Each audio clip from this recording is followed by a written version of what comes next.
करना है revaluation account.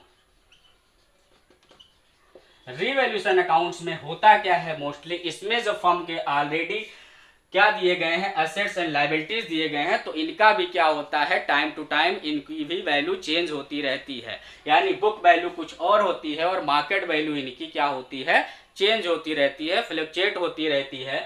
तो रीवैल्यूएशन अकाउंट्स में हम असेट के जो भी वैल्यू हैं उनको दोबारा से वैल्यूएशन करते हैं, मार्केट वैल्यू देखते हैं, और जो भी हमारे लायबिलिटीज हैं उनका हम असेसमेंट करते हैं। ये देखते हैं कि क्या जी हमारे लायबिलिटी की वैल्यू कुछ कम हुई है या ज़्यादा हुई है। कुछ क्रेडिटर हमारे ऐसे हैं, हो सकता है कि अब उनको पेमेंट नहीं देना पड़े, या कुछ लायबिलिटीज ऐसी हैं जो अब आकर के अचानक से क्रिएट हो रही हैं। कंटीजेंट लायबिलिटी हो सकती है, कंटीजेंट असेट हो सकता है, ठीक, या कोई असेट की वैल्यू बढ़ सकती है, घट सकती है, क्योंकि मोस्टली आपको पता है कि जितने भी हमारे फिक्स असेट हैं उनकी वैल्यू डेप्रिसिएट होती रहती है। कुछ असेट्स ऐसी हैं जिनकी वैल्यू एप्रिसिएट होती रहती है, लाइक आपका लैंड एंड बिल्डिंग हो सकता है। डेप्रिसिएट होने की जो असेट हैं वो प्लांट एंड मशीनरी हो सकती हैं, ठीक। बैड डेप्ट हो सकते हैं हमारे डेटर्स। तो इन सब का हम क्या करते हैं, जो भी ट्रीटमेंट है वो रीवैल्यूएशन अकाउंट्स में करते हैं। तो रीवैल्यूएशन अकाउंट्स ऑलरेडी हम पढ़ चुके हैं, तो थोड़ा एक बार इसमें हम डिस्कस कर लेते हैं कि रीवैल्यूएशन अकाउंट्स में क्या क्या चीजें जाएंगी।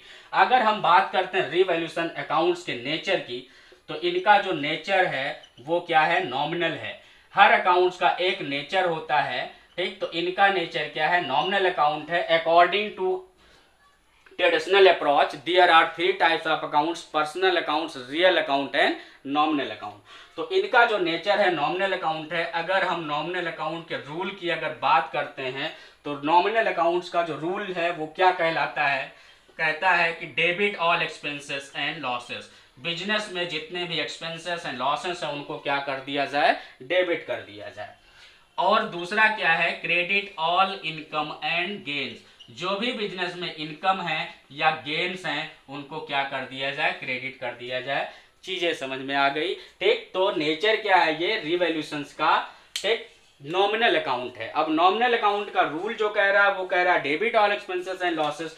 तो यहां पर हम क्या कर देंगे, डेबिट कर देंगे, किसको करेंगे, जितने भी एक्सपेंसेस और लॉसेस हो रहे हैं जी।